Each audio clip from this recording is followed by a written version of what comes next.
It has arrived.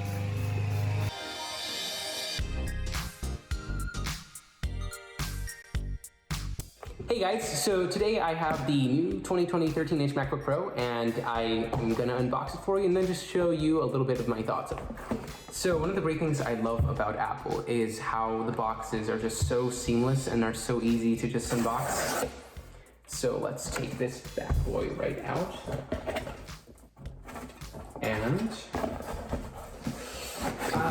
yes, so here it is, the new 13-inch MacBook Pro. So this is actually the base model, and again, I just absolutely love how Apple just makes unboxing just so easy. It's so satisfying.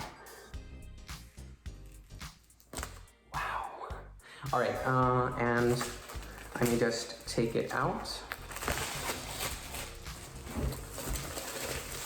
All right guys, so here are the specs, 13-inch MacBook Pro. So Intel Core i5 processor, 8GB of RAM, 512GB storage, and the Intel Iris Plus graphics card.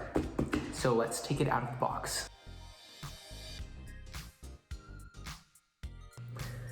Wow, okay, so here's the laptop. Let me just move the laptop out to the side and let me just show you what's inside. So inside here is actually the power cable, so USB Type-C. The start guide, right, and Apple stickers, famous. And here is a 61-watt power brick. And that is everything in the box. Yeah, power brick, cable, stickers, and lastly, the actual computer. So let me just take it out. See, like I said before, just unwrapping Apple products, it's so satisfying. And here it is. So here's the laptop, 13-inch MacBook Pro. So what's different this time?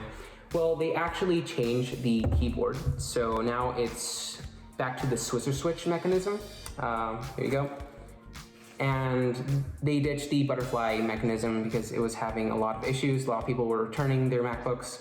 So as you can see, they also changed the touch bar. So now the Touch ID sensor and the escape key are separated from the actual touch bar.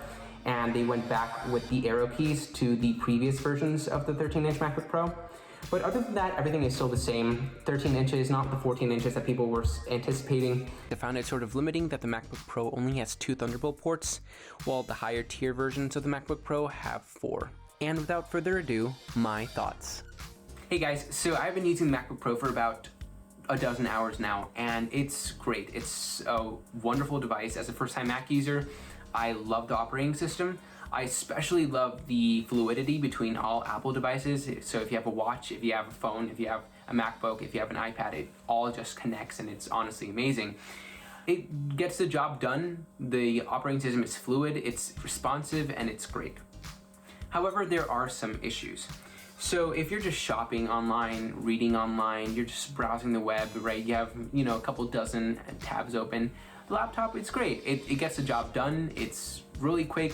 However, if you're a person who uses heavy intensive apps, it might not be the device you're looking for.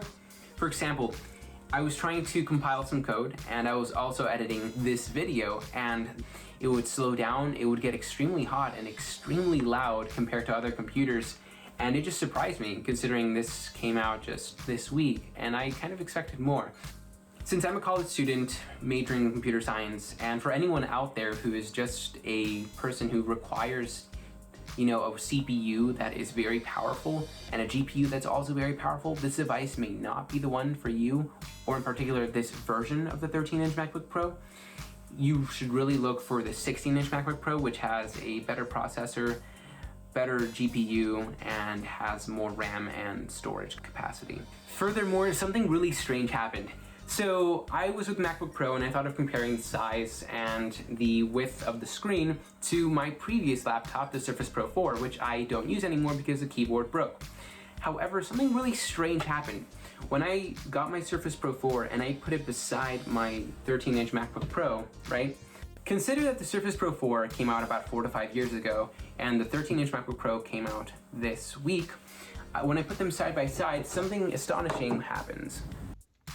So on my left is the Surface Pro 4, and on the right is the MacBook Pro 13-inch.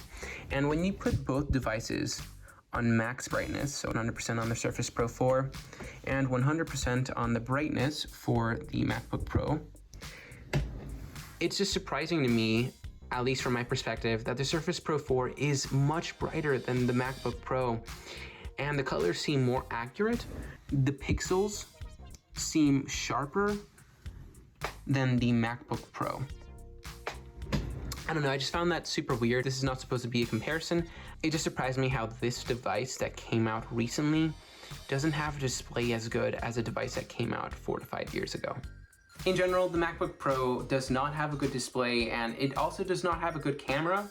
However, while it lacks in those areas, it makes up for them with the processor in the computer.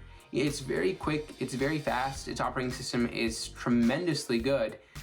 Those are my views on the MacBook Pro 13-inch. It's a great device, the keyboard is wonderful, the trackpad is amazing, the operating system is fantastic. But it lacks with the display and the camera, which I hope Apple improves maybe sometime in the future. But overall, I'm quite impressed with the MacBook Pro 13-inch, and hopefully you enjoyed this video, and hopefully it allowed you to see what I saw through my first time using this MacBook Pro. So if you enjoyed this video, leave a thumbs up. If you didn't, you know what to do. And if you have any suggestions or comments, please leave them down below. Thanks for watching.